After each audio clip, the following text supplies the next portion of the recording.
കഴിഞ്ഞ ദിവസം പന്തളത്ത് നടന്ന പരിപാടിയിൽ സ്വാമി നടത്തിയ ഒരു പ്രസംഗം, ഇസ്ലാമിക തീവ്രവാദിയാണ് വാവര്. ആ വാവരെ ഇതിന് ശബരിമലയുടെ ആചാരങ്ങളുമായി ബന്ധപ്പെട്ട് ഭാഗവാക്കാക്കേണ്ടതില്ല. തീവ്രവാദിയാണ് വാവർ എന്ന് പറയാൻ പല പല കാരണങ്ങളുണ്ട്. തീവ്രവാദി എന്ന് പറയുമ്പോൾ തീവ്രത എന്ന് പറയുന്നത് ഒരിക്കലും ഒരു മോശമായ കാര്യമല്ല. താൻ വിശ്വസിക്കുന്ന കാര്യം തീവ്രമായി വിശ്വസിക്കുക, ചിന്തിക്കുന്നത് തീവ്രമായി ചിന്തിക്കുക, ഇൻറ്റൻസീവായിട്ട് മാക്സിമം. അപ്പോൾ ആ രീതിയിലാണ് ഈ തീവ്രത എന്നുള്ളതിനെ നമ്മൾ എടുക്കേണ്ടത്.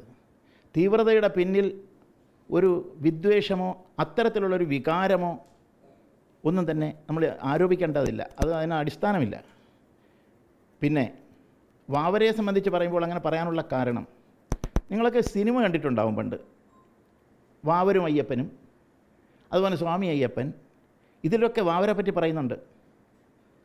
ആ സിനിമകളൊന്നും തന്നെ നിരോധിച്ചതായിട്ടും അതൊക്കെ തന്നെ എഡിറ്റ് ചെയ്ത് കളഞ്ഞതായിട്ടൊന്നും നമ്മൾ കേട്ടിട്ടില്ല.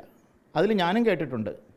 വാവര് എന്ന് പറയുന്ന ഒരു കടൽ കൊള്ളക്കാരൻ അയ്യപ്പനെ ആക്രമിക്കാൻ വരികയും അയ്യപ്പനുമായി യുദ്ധം ചെയ്യുകയും യുദ്ധത്തിൽ പരാജയപ്പെട്ട് ആ അയ്യപ്പൻ്റെ സുഹൃത്തായിത്തീരുകയും ചെയ്തു എന്നാണ്. അത് സിനിമയിൽ പ്രതിപാദിച്ചിരിക്കുന്ന ഒരു കാര്യം കൂടിയാണ്. അപ്പോൾ ഈ ഒരു ആക്രമണകാരി, കടൽ കൊള്ളക്കാരനായ ഒരു ആക്രമണകാരി, പരമസാത്വികനായ ഈശ്വരീയ സങ്കല്പത്തിൻ്റെ കൂടി ഉടമയായ അയ്യപ്പനെ അടുത്ത് യുദ്ധം ചെയ്യാൻ വന്നു എന്ന് പറയുമ്പോൾ അതിൻ്റെ അർത്ഥം എന്താണ്? സമാധാനവാദിയാണോ? പക്ഷെ പിന്നീട് അയ്യപ്പനും വാവരും സുഹൃത്തുക്കളായിരുന്നു എന്ന് തന്നെയല്ലേ അതിലും പറയുന്നത്. ഇനിയിപ്പോൾ നാളെ പാകിസ്ഥാനും ഭാരതവും കൂടെ സുഹൃത്തായാൽ നമുക്ക് വളരെ സന്തോഷമേ ഉള്ളൂ. മനസ്സിലായില്ലേ? അതിൻ്റെ അർത്ഥം സുഹൃത്തായത് ഏത് സാഹചര്യത്തിൽ എന്നുള്ളതാണ്. യുദ്ധത്തിൽ വന്ന് തോറ്റു തൊപ്പിയിടുമ്പോൾ ഒരിക്കലും തൻ്റെ ജീവൻ തന്നെ അപകടത്തിലാകും എന്നുള്ളൊരവസ്ഥ വരുമ്പോൾ തോൽക്കുന്നതും അതിനുശേഷം സുഹൃത്താവുന്നതും തമ്മിൽ നമ്മളൊന്ന് ചിന്തിച്ചാൽ മനസ്സിലാവും ഇതിൻ്റെയൊക്കെ പിന്നിലുള്ള കാരണവും സൈക്കോളജിയും. പക്ഷേ അയ്യപ്പൻ എല്ലാ കാലത്തും വാവരെ ചേർത്ത് പിടിച്ചിരിക്കുന്നു, ശബരിമല നിർമ്മാണത്തിലടക്കം എന്നതല്ല ഐതിഹ്യം. അത് ഐതിഹ്യം എന്ന് പറയുമ്പോൾ ഇത് ആരുണ്ടാക്കിയ ഐതിഹ്യം? ഇന്ന് ഭാരതത്തിൽ നിലനിൽക്കുന്ന ചരിത്രമെന്ന് പരിശോധിച്ച് നോക്കിയാൽ പലതും മിസ്ഇൻ്റർപ്രറ്റഡ് ആയിട്ടുള്ള ചരിത്രമാണ്, ദുർവ്യാഖ്യാനം ചെയ്ത് വെച്ചിരിക്കുന്ന ചരിത്രങ്ങളാണ്, തെറ്റായി ഇവിടെ എഴുതി വെച്ചിരിക്കുന്ന ചരിത്രങ്ങളാണ്. എഴുതി ബുക്കിൽ വെച്ചു എന്ന് പറഞ്ഞിട്ട് അത് സത്യമായിക്കൊള്ളണമെന്നൊന്നുമില്ല. ആ ബുക്കിൽ പറഞ്ഞിരിക്കുന്നത് അസത്യവുമാകാം. അങ്ങനെയുള്ള വിശ്വാസ പ്രമാണങ്ങൾ ആണ് ഇന്ന് വിശ്വാസ പ്രമാണങ്ങളാണ് നിലനിൽക്കുന്നത്. ഇതൊന്നും പൂർവികർക്ക് അറിയില്ലായിരുന്നോ? ഈ എല്ലാ പൂർവികരുടെ പിന്നിലും ഞാനൊരു കാര്യം പറയട്ടെ.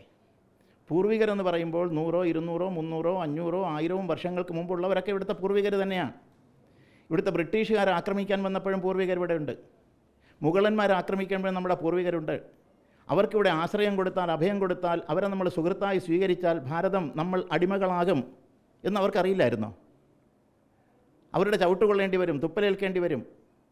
അതുപോലെ ഈ സംസ്കാരവും നമ്മുടെ ക്ഷേത്രങ്ങളും തച്ചുടയ്ക്കപ്പെടുന്ന ഒരവസ്ഥയുണ്ടാകും. ഇത് ആ പൂർവികർക്ക് അറിയില്ലായിരുന്നോ? പൂർവികർക്ക് അറിയാതെ പോയി എങ്കിൽ അവർക്ക് ബുദ്ധിയില്ല എന്ന് വേണം പറയാൻ. അതായത് ശബരിമലയിലെ 18-ാം പടിയുടെ കിഴക്ക് ഭാഗത്തായിട്ട് വാവര് നടയുണ്ട്. സ്വാഭാവികമായിട്ടും അങ്ങനെ ഒരു നട വെറുതെ ആരെങ്കിലും കൊണ്ടുവച്ചതായിരിക്കില്ലല്ലോ. അയ്യപ്പനുമായിട്ടുള്ള ഐതിഹ്യവുമായി കണക്ട് ചെയ്തിട്ട് തന്നെ ആയിരിക്കില്ലേ? എല്ലാ കാലവും ഭരിക്കുന്ന ആളുകൾക്ക് പലതും നടപ്പാക്കുവാനുള്ള സ്വാതന്ത്ര്യവും ശക്തിയുമുണ്ട്.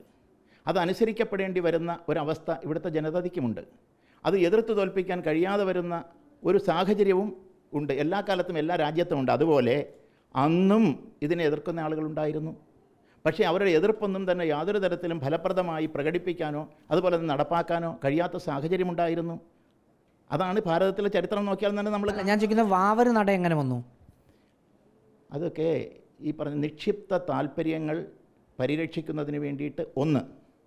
പിന്നൊന്ന്, മതേതര സങ്കല്പമാണ് അയ്യപ്പൻ്റേത് എന്ന് വരുത്തി തീർക്കുവാനുള്ളത് മറ്റൊന്ന്. അതിൻ്റെ അർത്ഥം അയ്യപ്പൻ മതേതര സങ്കല്പം ഇല്ലാത്തയാളെന്നല്ല. അയ്യപ്പന് മതത്തെക്കുറിച്ചേ ചിന്തയില്ല, മനുഷ്യനെക്കുറിച്ച് മാത്രമാണ് ചിന്ത. ഭാരതത്തിൻ്റെ എല്ലാ അവതാര പുരുഷന്മാരെ നോക്കിയാലും ശരി, നമ്മുടെ സങ്കല്പത്തിൽ ഗുരുക്കന്മാരെ നോക്കിയാലും ശരി, അന്യമതസ്ഥൻ എന്നുള്ളൊരു ചിന്ത അവർക്കില്ല. അതുകൊണ്ടാണല്ലോ ഞാൻ പന്തളത്ത് സംസാരിച്ചപ്പോഴും പറഞ്ഞതാണ്,